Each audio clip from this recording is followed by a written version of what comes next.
साथियों, आज की वीडियो में हम लोग डिस्कस करेंगे एजा मिल्टन को। और एजा मिल्टन पर जितने भी क्वेश्चन अब तक 2001 से लेकर के अब तक जितने भी एग्जाम हमारे कंडक्ट हुए हैं टीजीटी पीजीटी के, और जो भी क्वेश्चंस पूछे गए उन सभी क्वेश्चंस को इंक्लूड किया है। यानी कि घटना चक्र बुक में जितने भी आपके क्वेश्चन दे रखे हैं उन सब का मैं रिवीजन करा रहा हूँ। ये लगभग आपके 84 या 85 के आसपास क्वेश्चन होंगे, ठीक है। और ये सभी क्वेश्चन आपके कहाँ मिल जाएंगे? घटना चक्र बुक में आपको मिल जाएंगे दोस्तों। तो चलो हम लोग आज की वीडियो की शुरुआत करते हैं। और ये रैपिड रिवीजन होगा, यानी कि हम कुछ भी समझाएंगे नहीं, सीधे सीधे आपको आंसर बताएंगे और आगे बढ़ेंगे दोस्तों। जॉन मिल्टन जी के बारे में थोड़ा सा क्विक रिवीजन कर लेते हैं। इनका जन्म कब होता है? 9 दिसंबर 1608 को इनका जन्म होता है। कहाँ होता है? ब्रैड स्ट्रीट चीपसाइड लंदन में, लंदन इंग्लैंड में इनका जन्म हुआ, ठीक है। इनकी मृत्यु कब हुई? इनकी मृत्यु 8 नवंबर 1674 को, कब? 65 वर्ष की आयु में बर्न हिल लंदन इंग्लैंड में इनकी क्या हो जाती है? मृत्यु हो जाती है, ठीक है। इनके माता पिता में से इनके पिता का नाम क्या होता है? John Milton. और इनकी माता का नाम क्या होता है? सारा जेफरी। तो इनके पेरेंट्स में याद रखना जॉन मिल्टन और सारा जेफरी को। नेक्स्ट, इनका एजुकेशन शिक्षा दीक्षा कहाँ हुई? तो शुरुआती इनकी शिक्षा दीक्षा सेंट पॉल स्कूल लंदन में हुई थी। इसके बाद इनकी शिक्षा जो हायर एजुकेशन इन्होंने ली थी वो कहाँ से ली थी? यूनिवर्सिटी ऑफ कैम्ब्रिज यानी कि क्राइस्ट कॉलेज कैम्ब्रिज से इन्होंने हायर एजुकेशन को प्राप्त किया। फिर इनके स्पाउसेस की बात करते हैं कि इनकी कितनी शादियां हुई, कितनी पत्नियां थीं। तो इनकी स्पाउसेस, इनकी पत्नी कितनी थी? 3 पत्नी थी। 3 पत्नी से मतलब इनकी 3 शादियां हुई थी। और 3 शादियां इन्होंने किस किस से की? पहली शादी इनकी हुई थी मैरी पॉवेल से। कब हुई थी? 1642 में। और ये शादी बहुत ज़्यादा सक्सेसफुल नहीं रही। इनके शादी के बहुत ज़्यादा इनके बीच में एज डिफरेंस था। तो एज डिफरेंस की वजह से इस मैरी पॉवेल जो हैं वो 1 महीने के बाद ही अपने मायके चली जाती हैं और लगभग 3 साल तक ये वापस नहीं आती हैं। इसी बीच जॉन मिल्टन ने परेशान होकर के डाइवोर्स पर जो है 3 ट्रैक्ट भी लिखे थे। और नेक्स्ट वो बाद में मैरी पॉवेल वापस भी आ जाती हैं और फिर इनके साथ रहना शुरू कर देती हैं। मैरी पॉवेल जो हैं वो 1652 तक इनके साथ रहती हैं। 1652 में फिर इनको छोड़ करके चली जाती हैं। छोड़ करके चले जाने से मतलब वो इस दुनिया को विदा कह देती हैं, यानी कि उनकी डेथ हो जाती है, उनकी मृत्यु हो जाती है। जब 1652 में 2 घटनाएं घटती हैं। एक तो इनके आंखों की रोशनी चली जाती है, दूसरा इनकी पहली पत्नी मैरी पॉवेल की मृत्यु होती है। इसके बाद ये शादी करते हैं 1656 में। और दूसरी शादी किससे करते हैं? कैथरीन वुडकॉक से। और इनके ऊपर इनको समर्पित करने के लिए एक सोनेट, मी थॉट स्पाउस्ड करके एक सोनेट लिखते हैं, वो इन्हीं को समर्पित है दोस्तों। इसके बाद ये शादी, दूसरी शादी भी बहुत ज़्यादा दिनों तक नहीं रहती, मुश्किल से 2 साल तक ही टिकती है। और 2 साल के बाद कैथरीन वुडकॉक की भी मृत्यु हो जाती है, ठीक है। जब इनकी मृत्यु हो जाती है तब वो जो है तीसरी शादी करते हैं। और तीसरी शादी किससे करते हैं? एलिजाबेथ मिल्टन से। कब करते हैं? 1663 में। तो अब आपको पता चल गया होगा कि 1652 में मैरी पॉवेल से शादी की, 56 में कैथरीन वुडकॉक से और 63 में एलिजाबेथ मिल्टन से। इसके बाद इनका ऑक्यूपेशन क्या था? ये पूछा गया क्वेश्चन है कि पूछा इस तरीके से गया था कि इनको बिलेटेड एलिजाबेथन पोइट के रूप में जाना जाता है, ठीक है। किसको? जॉन मिल्टन जी को। और ये एक पम्पलेटर, हिस्टोरियन और साथ ही साथ a civil servant for the commonwealth of England under the Oliver Cromwell. जब कॉमनवेल्थ एज चल रही थी 1642 से लेकर के 1660 तक जो एज चली थी, ठीक है। तो उस एज में जब चार्ल्स फर्स्ट उस समय शासन कर रहे थे और चार्ल्स फर्स्ट का एग्जीक्यूशन हो गया था 1648 में। तो चार्ल्स फर्स्ट के एग्जीक्यूशन के बाद में ओलिवर क्रॉमवेल को गद्दी पर बिठाया गया। और उन्हीं के राज्य में, उन्हीं के समय पर इनको जो है ये सर्वेंट रहे थे for the commonwealth of England के, ठीक है दोस्तों। और इनके सपोर्ट में इन्होंने 1649 में एक वर्क भी लिखा था। अगला हम पीरियड की बात करेंगे कि 1625 से लेकर के 1660 तक का जो एज है वो एज ऑफ मिल्टन के नाम से भी जानी जाती है दोस्तों, ठीक है। सबसे पहला क्वेश्चन हमारा है कि sky lower and muttering thunder some sad drops wept at completing of the mortal sin. तो ये जो लाइनें हैं वो कहाँ से ली गई हैं? ये कहाँ से ली गई? पैराडाइज लॉस्ट से। और इस लाइनों में जो स्काई वर्ड है इसको पर्सोनिफाइड किया गया एज अ ह्यूमन। तो यहाँ पर इन लाइनों में पर्सोनिफिकेशन फिगर ऑफ स्पीच का भी प्रयोग किया गया। बात अगर पैराडाइज लॉस्ट की करते हैं तो थोड़ा सा इसके बारे में एक्स्ट्रा जानकारी लेते चलिएगा। Paradise lost John Milton ji का एक एपिक है जो कि ग्रैंड स्टाइल में लिखा गया और इसको लिखना शुरू किया था जॉन मिल्टन जी ने 1658 में लिखना शुरू किया, इस पर वर्क करना शुरू किया और इसको लिख करके समाप्त कर दिया 1665 में, और इसके 2 साल बाद दोस्तों 1667 में इसको क्या कर दिया, पब्लिश करवाया गया। जब इसको पब्लिश करवाया गया था तब इसमें टोटल कितनी बुक्स थी, 10 बुक्स थी, और इसके बाद जब इसका सेकेंड एडिशन आया तब इसमें टोटल कितनी बुक्स थी, 12 बुक्स थी। अब दोस्तों आपको ये बताना है कि जो 12 यानी कि 2 बुक्स बनी है, तो कौन सी 2 पुस्तकों को डिवाइड करके इन्होंने 2 पुस्तकें बनाई थी, और पैराडाइज लॉस्ट की सबसे जो है लार्जेस्ट बुक कौन सी है और सबसे स्मॉलेस्ट बुक कौन सी है, ये भी आपको कमेंट बॉक्स में करके बताना है। दूसरा चीज, पैराडाइज लॉस्ट का एक सिक्वल आया था जिसको जो कि पैराडाइज रीगेंट था, और पैराडाइज रीगेंट में टोटल कितनी पुस्तकें थी, 4 बुक्स थी, और इसको लिखना शुरू किया था, पैराडाइज रीगेंट की बात कर रहा हूं, इसको लिखना शुरू किया था जॉन मिल्टन जी ने 1668 में, और लिख करके समाप्त कर दिया था 1671 में, और 1671 में ही इसको पब्लिश करवा दिया गया दोस्तों। ठीक है, तो इतना हमको क्लियर हुआ कि पैराडाइज रीगेंट जो है वो कब आया, 1671 में आया। किसका सिक्वल था, पैराडाइज लॉस्ट का ही सिक्वल था, और जॉन मिल्टन जी ने पैराडाइज रीगेंट को ही अपनी एक फेवरेट पोएम के रूप में भी कहा दोस्तों, फेवरेट पोएम भी माना। दूसरा क्वेश्चन हमारा है, वो डिसअप्रूव्ड, किसने डिसअप्रूव कर दिया, मिल्टन की लेसिडस को फॉर इट्स इनहेरेंट इम्प्रोबेबिलिटी। तो जो इम्प्रोबेबिलिटी के आधार पर मिल्टन जी की जो एक एलेजी थी, पास्टोरल एलेजी थी लेसिडस, उसको किसने डिसअप्रूव कर दिया, वो राइटर कौन है, तो 4 ऑप्शन में से आपका ए वाला ऑप्शन सही होगा, सैमुअल जॉनसन। सैमुअल जॉनसन ने एक लाइफ ऑफ मिल्टन करके बुक लिखी थी, मिल्टन के ऊपर, मिल्टन के जीवन पर आधारित, और इसको लिखा था 1789 में। उसमें इन्होंने इनहेरेंट इम्प्रोबेबिलिटी के आधार पर जो है मिल्टन की लेसिडस को डिसअप्रूव कर दिया था। तो एक क्लियर हो गया। अब लेसिडस की बात है, थोड़ा सा एक्स्ट्रा इन्फॉर्मेशन लेसिडस के बारे में ले लीजिएगा।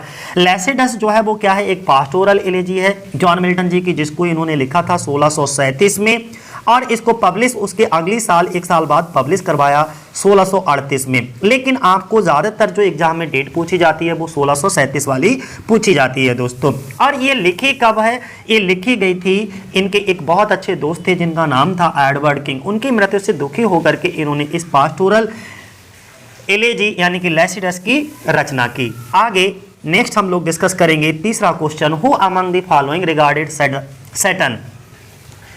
सैटर्न को माना जाता है एज द रियल हीरो, वास्तविक हीरो माना गया ऑफ पैराडाइज लॉस्ट। यानी कि किसने, इन चारों राइटर्स में से ऐसा कौन सा राइटर था जिसने सैटर्न को पैराडाइज लॉस्ट का वास्तविक हीरो माना, तो वो कौन थे, एस.टी. कॉलरिज हमारे थे, उन्होंने माना। और मैं एक एक्स्ट्रा इन्फॉर्मेशन दे दूं, अगर आपसे ये पूछा जाए कि पैराडाइज लॉस्ट का हीरो कौन है, तो हीरो में आप किसका नाम लोगे, एडम का नाम लोगे। अगर आपसे ये पूछा जाए कि पैराडाइज लॉस्ट का एंटी हीरो कौन है, तो एंटी हीरो में वैसे कौन आएगा, आपका सैटर्न आएगा। सैटर्न क्या है, एंटी हीरो, और हीरो में एडम। लेकिन अगर क्वेश्चन इस तरीके से पूछा जाए, किसी के अकॉर्डिंग पूछा जाए, जैसे यहाँ पे एस.टी. कॉलरिज के अकॉर्डिंग, तो एस.टी. कॉलरिज ने तो पैराडाइज लॉस्ट का हीरो किसे माना, सैटर्न को माना। तब आपको सैटर्न क्वेश्चन क्लियर करना है। तो क्वेश्चन पर डिपेंड करेगा कि आपको आंसर क्या करना है इसमें। नेक्स्ट फोर्थ वाला क्वेश्चन हमारा कौन सा है, who among these is not, यानी कि इनमें से कौन नहीं है यूनिवर्सिटी बिट्स। ये देखो, वैसे तो हमें यहाँ पर यूनिवर्सिटी बिट्स के बारे में हमने पहले भी बता चुके हैं बहुत अच्छे से। यूनिवर्सिटी बिट्स में ज़्यादातर 7 राइटर्स को काउंट किया जाता है, जिसमें John Lyly, Thomas Lodge, Christopher Marlowe, Robert Greene, Thomas Nashe, George Peele, okay, Thomas Kyd, ये माने जाते हैं दोस्तों। तो इसमें कौन सा नाम नहीं है, बेन जॉनसन। यानी कि बेन जॉनसन जो है वो यूनिवर्सिटी बिट्स के ग्रुप में नहीं आते। इनमें से एक चीज़ और थोड़ा सा एक्स्ट्रा जानकारी दे दूं कि ये था क्या, बेसिकली यूनिवर्सिटी बिट्स ये एक ग्रुप था जिसमें ऑक्सफोर्ड और कैम्ब्रिज यूनिवर्सिटी के राइटर्स आते थे दोस्तों, ठीक है। लेकिन जो कयार्ड थे इसमें एक किसी भी राइटर से, सॉरी, किसी भी यूनिवर्सिटी से पढ़े हुए नहीं थे, किसी भी यूनिवर्सिटी से बिलोंग नहीं करते थे, लेकिन फिर भी इन्होंने इस तरीके के वर्क लिखे कि इनको यूनिवर्सिटी बिट्स में ही काउंट किया जाता है। इतना क्लियर हुआ। नेक्स्ट 5वां क्वेश्चन हमारा, Leviathan is a famous work.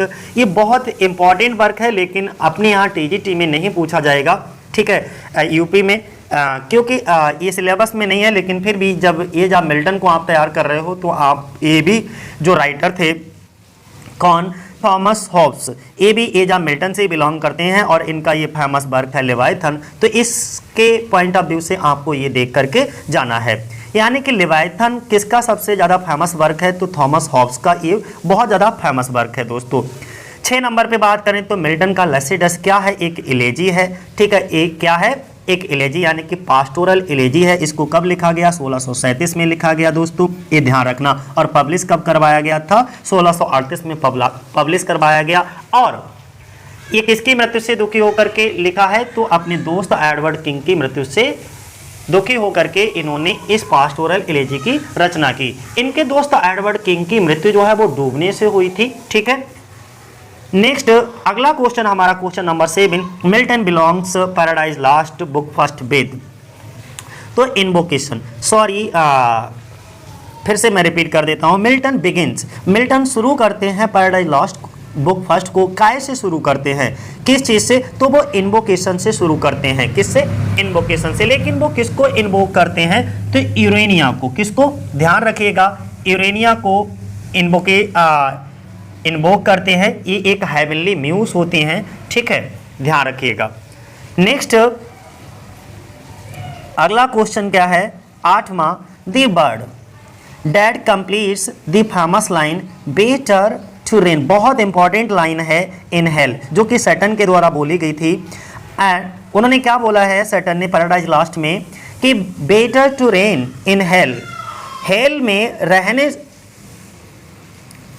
Hello में रहना अच्छा है देन सर्व इन हेवन, स्वर्ग में जो है सेवा करने से, स्वर्ग में नौकरों की तरह रहने से जो है नर्क में रहना अच्छा है। ये किसका स्पीच है, सैटर्न का स्पीच है। और कहाँ बोला, पैराडाइज लास्ट में। तो इसका बी वाला ऑप्शन क्या होगा, सही होगा। 9 नंबर पे क्वेश्चन हमारा, Milton is famous for his, Milton किसके लिए फेमस है, अपने ग्रैंड स्टाइल के लिए ये फेमस है। नेक्स्ट 10वां question, Paradise Lost is written, काय में लिखा गया ये, तो ये ब्लैंक वर्स में लिखा गया है, बी ऑप्शन सही होगा। और 11 नंबर का पैराडाइज लास्ट कंप्रीज, पैराडाइज लास्ट में टोटल कितनी बुक्स हैं, तो 12 बुक्स हैं। अब ये 12, जब ये पहली बार 1667 में जब ये पब्लिश हुई थी तब इसमें कितनी थी, 10 बुक्स थी, ये भी ध्यान रखना। 13 number question, when was Paradise Lost publish, Paradise Lost publish कब हुई, तो 1667 में। और लिखना कब शुरू किया था, तो 1658 में इन्होंने लिखना शुरू किया। पब्लिश कब करवाया, 1667 में। और लिख करके समाप्त कब किया, 1665 में। तो तीनों डेट बहुत अच्छे से ध्यान रखिएगा। 14 नंबर पे क्वेश्चन देखिएगा, in whose memory did John Milton write, किसकी याद में जॉन मिल्टन जी ने ये सोनेट लिखा था, मी थॉट आई सा माई लेट एस्पाउस सन। तो इनकी एक दूसरी पत्नी थी, सेकेंड वाइफ कैथरीन वुडकॉक, ठीक है, क्योंकि इन्होंने 3 शादियां की थी, किससे, मैरी पॉवेल से, दूसरी शादी किससे की, कैथरीन वुडकॉक से, और तीसरी जो शादी की थी एलिजाबेथ मिल्सुल से की थी दोस्तों। अगला नेक्स्ट क्वेश्चन हमारा 15 नंबर, बाय व्हाट एज, कौन सी एज में had Milton, John Milton became, हो गए टोटली ब्लाइंड, पूरी तरीके से अंधे हो गए। तो 44 वर्ष की अवस्था में ये पूरी तरीके से अंधे हो गए। और वो सन कौन सी थी, तो 1652 में जो है ये पूरी तरीके से ग्लाइकोमा नाम की बीमारी से क्या हुआ, इनके आंखों की रोशनी जाती रही। बेसिकली इनके एक आंख की तो रोशनी जो है 1650 में ही चली जाती है, लेकिन ये टोटली पूरी तरीके से ब्लाइंड कब हो जाते हैं, 1652 में। और उस समय इनकी उम्र कितनी होती है, 44 वर्ष, यानी कि 44 वर्ष की अवस्था में जॉन मिल्टन जी पूरी तरीके से क्या हो गए, अंधे हो गए। 16 नंबर क्वेश्चन पे देखिएगा, when was John Milton born, John Milton का जन्म कब हुआ, तो जन्म कब हुआ था, 9 दिसंबर 1608 को। तो 44 में जैसे ही आप 8 जोड़ोगे तो 52 अपने आप हो जाएगा, ठीक है। 17 नंबर क्वेश्चन देखिएगा, हु सेड, किसने कहा, दैट की in Paradise Lost book first, Paradise last की बुक फर्स्ट में, क्योंकि इसमें टोटल बुक्स कितनी है, 12, ये ध्यान रखना। तो बुक फर्स्ट की बात कर रहे हैं, Milton belongs to the devil's party without knowing it, बिना जाने हुए मिल्टन जो हैं वो डेविल की पार्टी से, और डेविल की पार्टी कौन सी थी, सैटर्न वाली, ठीक है, सैटर्न की जो पार्टी थी उसे डेविल्स पार्टी कहेंगे, उसकी ओर से थे। तो ये कमेंट किसने किया, ये विलियम ब्लैक ने। और बहुत मोस्ट इंपॉर्टेंट कमेंट है, कहीं नोट डाउन कर लीजिए। अगला, बेयर बाद John Milton born, John Milton का जन्म कहाँ हुआ था, तो लंदन में। कहाँ हुआ था, लंदन में। अगला 19 नंबर क्वेश्चन हमारा है कि द फेमस लाइन, प्रसिद्ध लाइन, व्हाट दो the field be lost all is not best is spoken by. तो तो ये क्वेश्चन किसके द्वारा बोला गया है कि व्हाट दो द फील्ड वी लॉस्ट, क्या हुआ कि वो क्षेत्र, वो दुनिया, वो स्वर्ग हमारा छूट गया। ओके, ऑल इज नॉट, वही सब कुछ थोड़ा न था। तो उसने कहा कुछ नहीं, जो भी होता है अच्छे के लिए होता है, कोई बात नहीं, हमको अगर स्वर्ग में से ढकेल दिया गया, हमको निकाल दिया गया, वो हमसे छूट गया, वो हमारा खो गया, लॉस्ट हो गया, तो अभी हमारा सब कुछ लॉस्ट थोड़े ना हो गया, मैंने सब कुछ थोड़े ना खो दिया। तो वो एक ऐसा बहुत बेहतरीन एनर्जेटिव स्पीच देता है, ठीक है। तो कौन देता है ये? सैटर्न देता है। कहाँ? पैराडाइज लॉस्ट में, ध्यान रखना। और बेल्जेबब जो होता है वो उसका सेकेंड इन कमांड दिखाया जाता है पैराडाइज लास्ट में, किसका? सैटर्न का, ठीक है। एडम इसका हीरो दिखाया जाता है, एंटी हीरो कौन होता है? सैटर्न होता है। और ईव जो है वो भी पैराडाइज लास्ट की क्या है? एक कैरेक्टर है। अगला 20 नंबर पे अगर हम बात करें तो one of the following poet, इनमें से कौन सा पोइट, कौन सा कवि वाज निक नेम्ड, जिसका निक नेम है द लेडी ऑफ क्राइस्ट। अच्छा, इनको लेडी ऑफ क्राइस्ट क्यों कहा जाता था? इनके फेयर कॉम्प्लेक्शन के लिए, प्लस में इनके बाल भी लंबे लंबे थे और ओवल जो है इनका चेहरा था, तो इसके लिए इनको कॉलेज में इनके साथी इनको क्या लेडी ऑफ क्राइस्ट कह करके पुकारने लगे, ठीक है। तो वो कौन थे? जॉन मिल्टन थे। जॉन मिल्टन को लेडी ऑफ क्राइस्ट के नाम से जाना जाता है। क्लियर है? तो ये था हमारा जॉन मिल्टन जी का। और next question, Ben the assault, इसको नोट डाउन कर लीजिए, इंपॉर्टेंट है ये। Ben the assault was intended the city, ये क्या है? एक सोनेट है। और ये सोनेट किसके द्वारा लिखा गया? ये सोनेट जॉन मिल्टन के द्वारा लिखा गया है, ठीक है। किसके द्वारा? जॉन मिल्टन जी ने। अब जॉन मिल्टन ने इस सोनेट को लिखा है, तो कब लिखा है ये आपको कमेंट बॉक्स में करना है, ठीक है। कब लिखा है ये कमेंट करिए। Next, on the morning of Christ nativity, ये क्या है हमारा? तो ये एक ओड है। अच्छा, on the morning of Christ nativity ये कितनी उम्र की अवस्था में लिखा गया था? उस समय इनकी उम्र कितनी थी? 21 साल। 21 साल की उम्र में जॉन मिल्टन जी ने on the morning of Christ nativity ode की रचना की। दोस्तों, which of the following is a work of Milton, इनमें से कौन सा, चार ऑप्शन दिए हैं, चारों में से कौन सा जो है वो जॉन मिल्टन जी का वर्क है? तो डी डॉक्ट्रिनिया और क्रिश्चियनिया, ये किसका है? जॉन मिल्टन जी का, यानी कि बी ऑप्शन हमारा क्या होगा? सही होगा। 23 नंबर की अगर हम 24 नंबर पे from which book has it been taken, यानी कि ये जो लाइनें हैं वो कौन सी बुक से ली गई हैं? ये लाइनें क्या है एक बार पढ़ लेते हैं। To be weak is miserable doing or suffering, क्या लिखा है? To be weak is miserable doing or suffering, paradise last की लाइनें हैं ये। किसकी? पैराडाइज लास्ट की। और इसमें ये तो जानती हो पैराडाइज लास्ट क्या है? एक एपिक पोइम है, ब्लैंक वर्स में लिखी गई है और इसको 17वीं सेंचुरी इंग्लिश पोइट थे जॉन मिल्टन, उन्होंने इसको लिखा है। पब्लिश हुई थी ये 1667 में, ठीक है। और जब ये पब्लिश हुई थी उस समय 10 बुक्स थी इसके अंदर। 25 नंबर क्वेश्चन हमारा है, one of the following work of Milton is a prose work mentioned at, ठीक है। इनमें से कौन सा जॉन मिल्टन जी का वो प्रोज वर्क है? तो एरोपेजिटिका। कौन सा है? एरोपेजिटिका, ठीक है। अगला क्वेश्चन हमारा है मिल्टन पैराडाइज लास्ट। मिल्टन का पैराडाइज लास्ट क्या है? तो मिल्टन का पैराडाइज लास्ट चार में से आपका जो बी ऑप्शन है वो सही है। Is notable for its autobiographical passages. ये जो पैराडाइज लास्ट है इसमें जॉन मिल्टन के कुछ लाइफ से रिलेटेड भी पूरी कहानी झलकती है, उसी तरीके के कैरेक्टर्स भी झलकते हैं, इसीलिए ये ऑटोबायोग्राफिकल पैसेज है। और अगला क्वेश्चन हमारा है कि who is the hero of paradise last. Paradise last का हीरो कौन है? तो हीरो अगर हमारी मानो तो हीरो इसका कौन है? एडम ही है, यानी कि सी। अगर एंटी हीरो की बात करें तब आप लगाओगे सैटर्न को, और हीरो की अगर बात करें तो आप लगाओगे किसको? एडम को। तो इसमें जो आपके घटना चक्र बुक है इसमें कुछ गलतियां भी हैं, उनको थोड़ा सा ध्यानपूर्वक पढ़िएगा, ठीक है। इसमें हम फिर रिपीट कर देते हैं, हीरो और एंटी हीरो। हीरो की बात करें तो एडम को टिक करिएगा, एंटी हीरो की बात करें तो कौन है? सैटर्न है। लेकिन अगर किसी के अनुसार किसी ने कुछ क्रिटिकल कमेंट किया है पैराडाइज लास्ट की बुक फर्स्ट के ऊपर कि हु इज द हीरो, तो किसी के अनुसार किसी ने क्रिटिकल कमेंट करते हुए किसी ने माना हो तो वो क्वेश्चन पर डिपेंड करेगा कि उस समय आपको एडम लगाना है कि सैटर्न लगाना है, ठीक है। अगला 28 नंबर क्वेश्चन हमारा क्या कहता है कि they also serve who only stand and wait, वो भी सेवा करते हैं जो खड़े रहते हैं और उनके आदेश का पालन करते हैं। किसके? अपने सुपीरियर्स का, यानी कि सुपीरियर कौन है यहाँ पर? भगवान। भगवान के आदेश का पालन करने के लिए जल थल हर जगह पर जो हैं लाखों लोग तैयार रहते हैं, तो वो लोग भी जो हैं बेहतर होते हैं, अच्छे होते हैं, जो उनके आदेश का पालन करने के लिए खड़े रहते हैं और उनके आदेश का इंतजार करते हैं। ठीक है, ये लाइनें जो ली गई हैं वो कहाँ से ली गई हैं? ऑन हिज ब्लाइंडनेस से। एक जॉन मिल्टन जी का बहुत इंपॉर्टेंट सोनेट है, इसको ध्यान बनाए रखिएगा। When I consider how my light is spent, इसकी पहली लाइन है दोस्तों।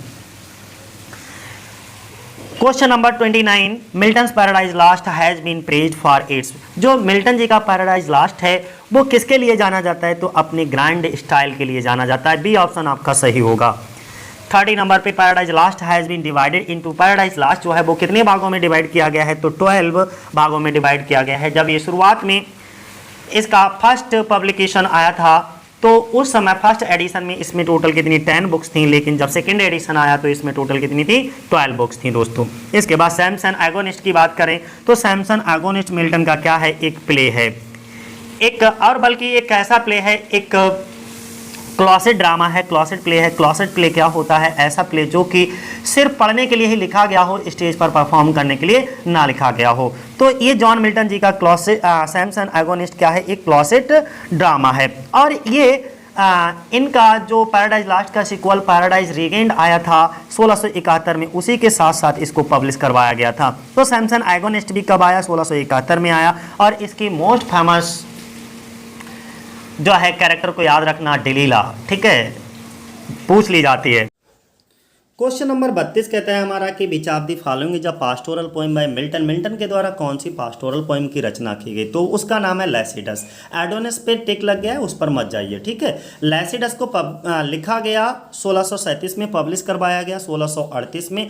और ये इनके एक दोस्त होते हैं एडवर्ड किंग, उनकी डूबने से मृत्यु हो जाती है, उन पर ये कविता लिखी गई है। इसके बाद 33 नंबर पे Milton's poetry is a mirror in which the writers character is very clearly reflected. Milton's की जो पोएट्री होती है इज अ मिरर, एक मिरर होती है, इन विच जिसमें राइटर्स कैरेक्टर, राइटर के character is very clearly reflected, बहुत ही स्पष्ट तरीके से रिफ्लेक्ट होते हैं। हु मेड दिस स्टेटमेंट, ये स्टेटमेंट किसने कहा?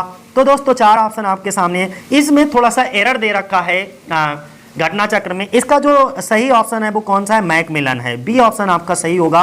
और घटना चक्र में आपका पैटर्सन दे रखा है जो कि गलत है। ठीक है, ये बात किसने कही है? मैकमिलन ने। तो बी ऑप्शन इसका सही कर लो।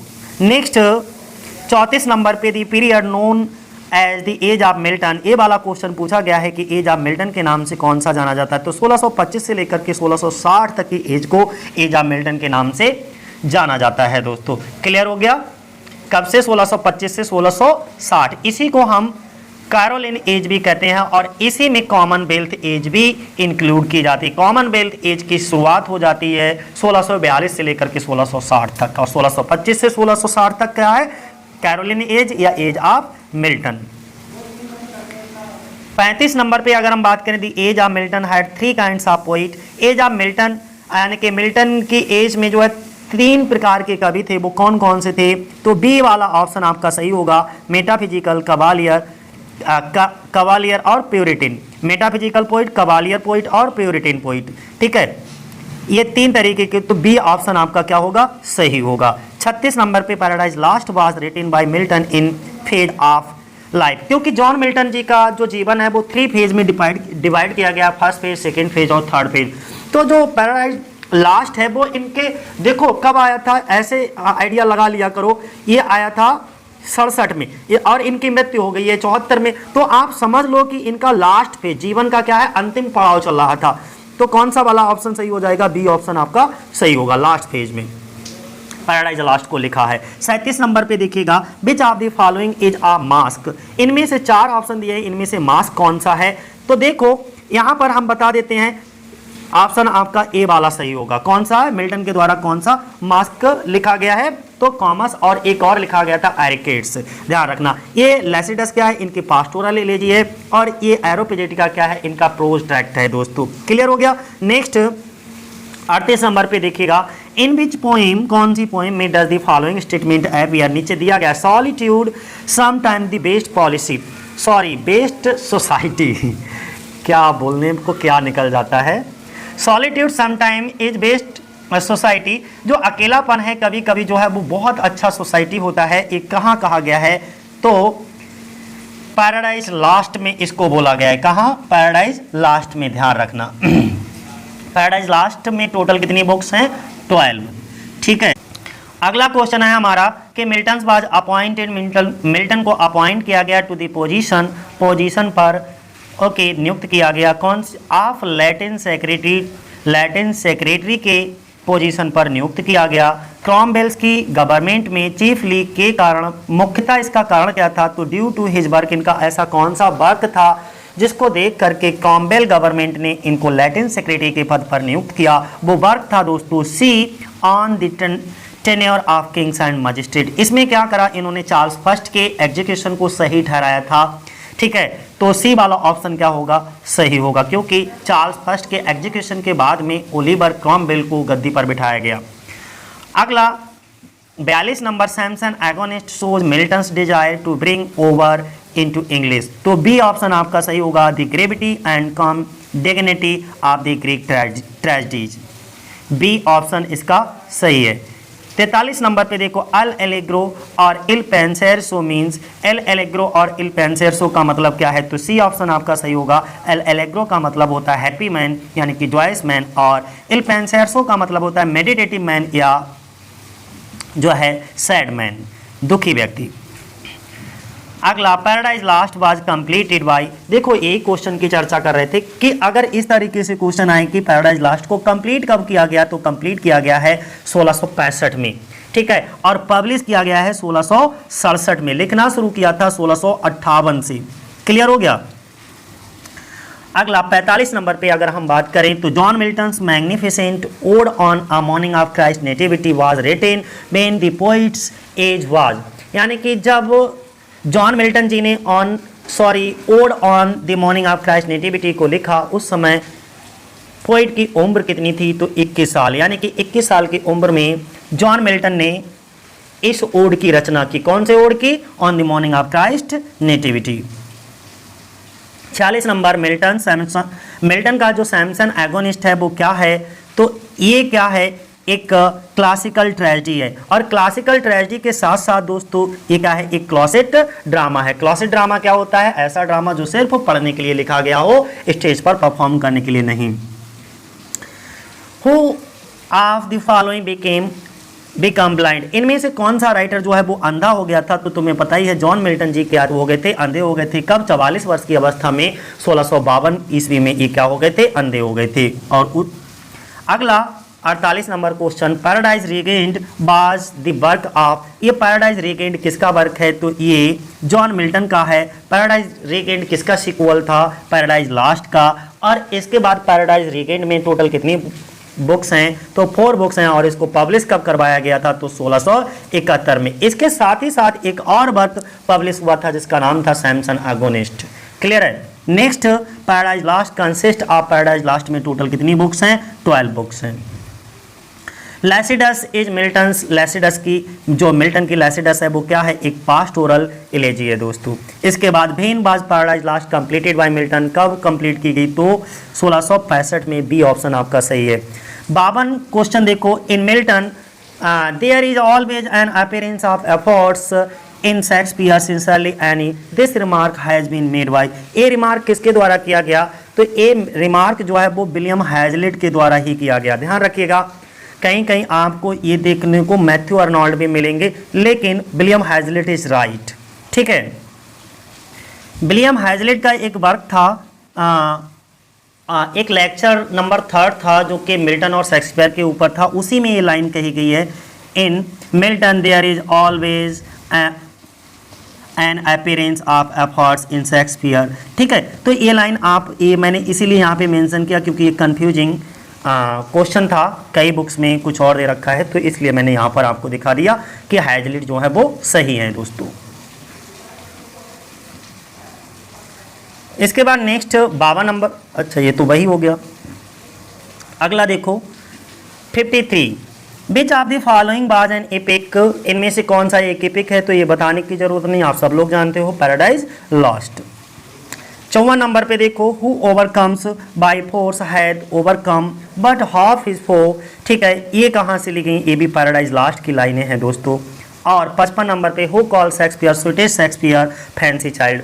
अच्छा, एल एलेग्रो इनका जॉन मिल्टन जी का एक वर्क था एल एलेग्रो, उसमें ये कमेंट किया गया है, जॉन मिल्टन जी ने कमेंट किया है किस पर, शेक्सपियर के लिए, so it is Shakespeare fancy child बोला है, तो किसने बोला है, जॉन मिल्टन। ए ऑप्शन आपका सही होगा।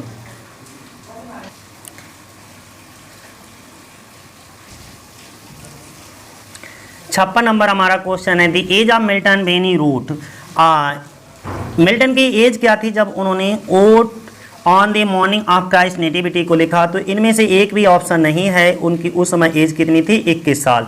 21 साल की अवस्था में जॉन मिल्टन जी ने क्या लिखा, on the morning of Christ nativity नामक ओड लिखा था, तो ऐसा कोई ऑप्शन नहीं है।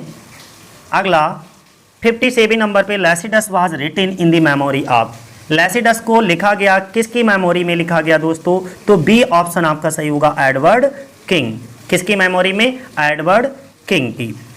अगला 58 वाला, मिल्टन वाज बॉर्न, मिल्टन का जन्म हुआ Bread Street London in the year, कब हुआ था, तो 1608 में, सी ऑप्शन आपका सही है। 59 में देखो, John Milton was blinded in the year, John Milton का अंधे हो गए थे 1652 में। और उन्होंने ये पूछा है कि व्हाट अदर इवेंट, दूसरी कौन सी घटना घटी थी इस पिक्यूलियर इन द ईयर, उसी साल विशेष रूप से कौन सी दूसरी घटना घटी थी, तो उनकी जो पहली वाइफ थी मैरी पॉवेल, उनकी मृत्यु हो गई थी, तो सी ऑप्शन आपका सही होगा, हिज वाइफ डेड। 60 नंबर पे, literary form of commerce, commerce का लिटरेरी फॉर्म क्या है, तो ये एक मास्क है, ठीक है, ध्यान रखिएगा। 61 पे देखिएगा, nothing is here for tears, nothing to bear, or not the breast, no weakness, no contempt, dispraise, or blame, nothing but well and fair, and what may quiet us in death so noble. From where from these lines taken, ये लाइनें कहाँ से ली गई हैं, तो ये लाइनें Samson agonist से ली गई हैं दोस्तों।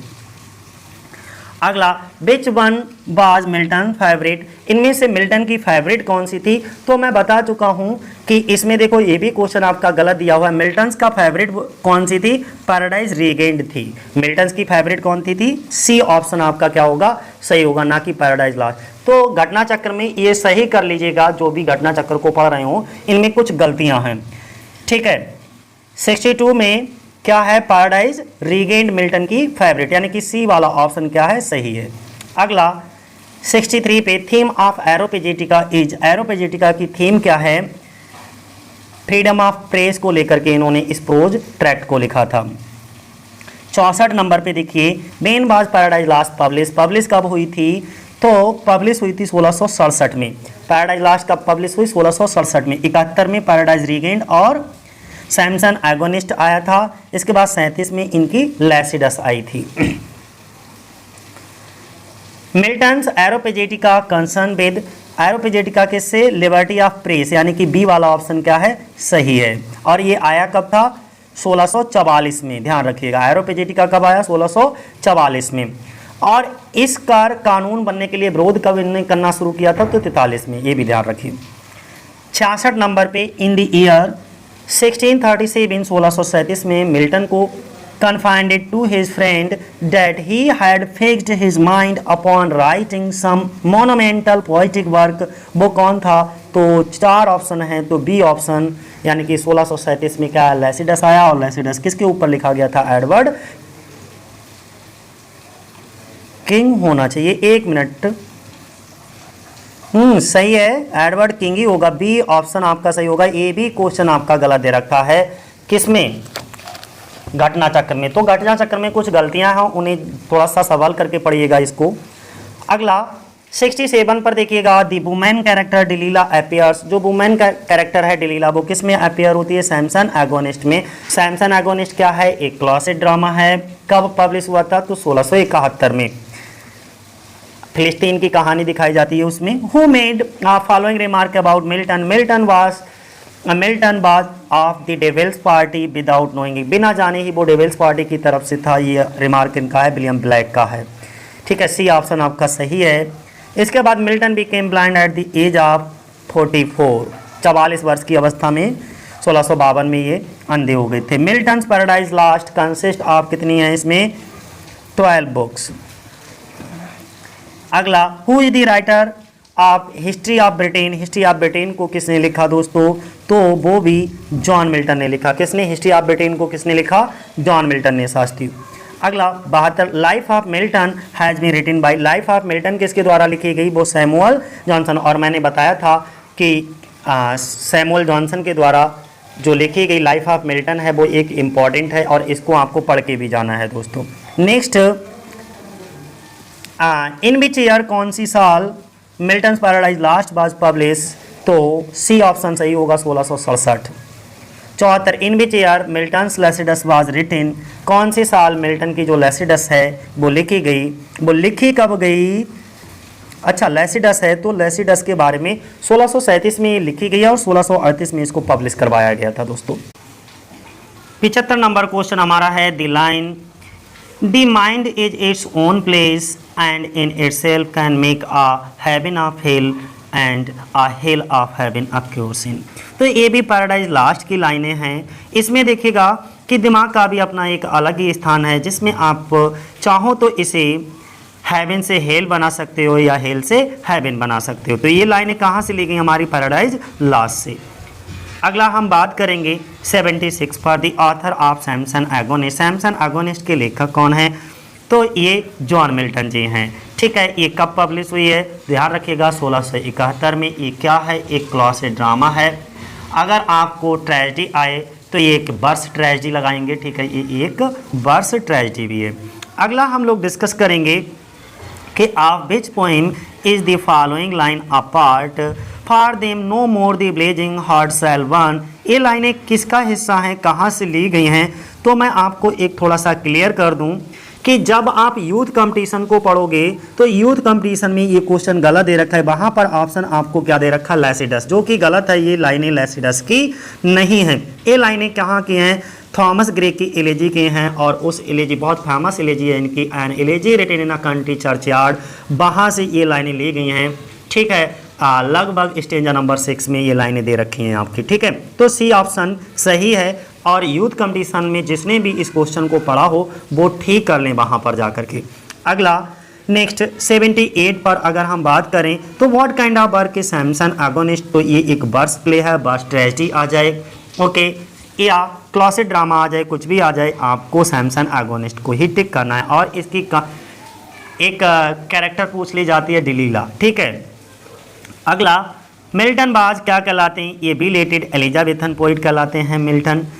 नेक्स्ट, और मिल्टॉनिक एज कब से कब तक चलती है? तो ध्यान बनाए रखिएगा 1625 से लेकर के 1660 तक चलती है मिल्टन एज। और इसी में इंक्लूड है आपके कॉमनवेल्थ पीरियड, यानी कि कॉमनवेल्थ एज, जो कि 1642 से 1660 तक चलती है और 1660 में फिर चलने लगता है आपका रेस्टोरेशन पीरियड। ठीक है, अगला हम लोग डिस्कस करेंगे नेक्स्ट 80 नंबर पे कि हु सैड, किसने कहा? Milton thou shouldst be living at this hour. तो ये किसने कहा? वर्ड्सवर्थ ने। किसने कहा? William Wordsworth. अगला Milton poetic style is generally regarded as, क्या माना जाता है? Grand style. Commerce as, commerce क्या है? इनका एक मास्क है, याद बनाए रखिएगा। और 83 नंबर पे whom does Milton accuse in Paradise Lost the son of Belial flown with insolence and wine? इसमें भी ये ऑप्शन गलत दे रखा है साथियों, और जो भी ये घटना चक्र पढ़ रहे हो उसमें सुधार कर लें। ठीक है, इसमें ये क्या है? ऑल द अबव होगा, डी वाला ऑप्शन हमारे ख्याल से यही सही होगा। ठीक है, बल्कि ये कंफर्म है, आप इसी को टिक करिएगा। उसमें एंग्लिकन क्लर्जी, कवालियर पोइट्स और अपोनेंट्स ऑफ द कॉमनवेल्थ, इन सब को इन्होंने क्या करा था? इसमें पैराडाइज लास्ट में the son of Belial flown with insolence and wine के रूप में दर्शाया था। ठीक है, अक्यूज किया था दोस्तों। तो डी ऑप्शन आपका सही होगा। 84 पर देखिएगा, Milton's poetry is a mirror in which the writers character is very clearly reflected. ये आपका रिपीटेड क्वेश्चन है और इसमें पैटिसन ना हो करके क्या होगा? मैकमिलन वाला ऑप्शन होगा। ए बी ऑप्शन क्या है? गलत है और मैं आपको डिस्कस कर भी चुका हूँ दोस्तों। तो बी ऑप्शन इसका सही होगा। तो दोस्तों ये थे हमारे क्वेश्चंस और उम्मीद करते हैं आपको ये सीरीज पसंद आई होगी। आज के लिए इतना ही। जय हिंद, जय भारत साथी।